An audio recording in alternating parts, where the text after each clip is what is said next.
Nevada lawmakers, they are considering a constitutional amendment to make state court judges appointed instead of elected. Now, this is according to a Carson City newspaper, the Nevada Appeal. The measure would have the governor appoint judges from a list of candidates screened by a judicial selection commission.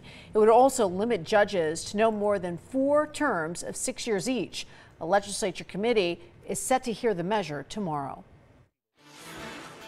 Many may not find it surprising that 60% of high school students admitted to drinking alcohol and 37% admitted to smoking marijuana. Between 2 and 6% said they've used harder drugs, and 15% used prescription drugs without a prescription. And 13 Action News reporter Brian Callahan now shows you how the school district and also law enforcement are trying to get students to, Brian, raise the bar themselves here. Yeah, these numbers from the CDC are concerning, but this is the one I found the most shocking. Nearly a third of Nevada high school students said they were either given or offered illegal drugs on school campuses. That's why the district is trying to let student leaders know they need to speak up. For hours, students who are considered leaders on CCSD campuses listened to messages about the impacts of opioid addiction, including a UFC champion who lost a friend, law enforcement, and a mother who lost 2 sons on the same night. But perhaps the most powerful was Elliot Britton. He told them about his freshman year on a bus when he was first offered drugs at a time when he felt alone. Because of that,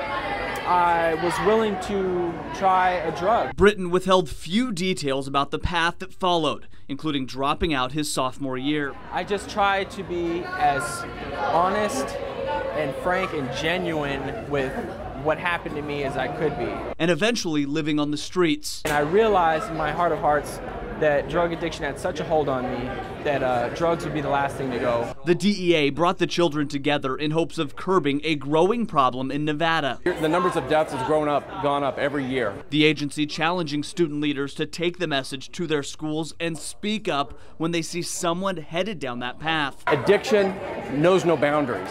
So listen, it could happen to my son, your son, or anybody's son.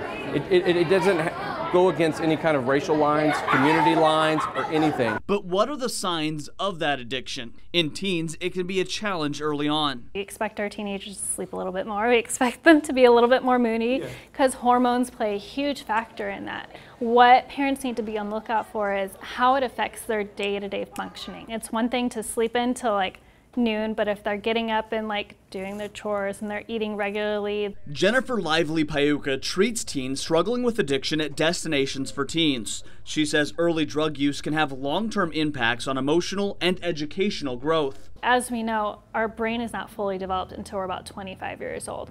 So anything that you're using that could change your brain chemistry can cause you to be stunted in that area. Luckily for Britton, he got on the right path and is in recovery. In fact, he went back to school and is hoping to don a cap and gown later this summer. Finishing my bachelor's this summer at UNLV, and I'm going into the master's of social work.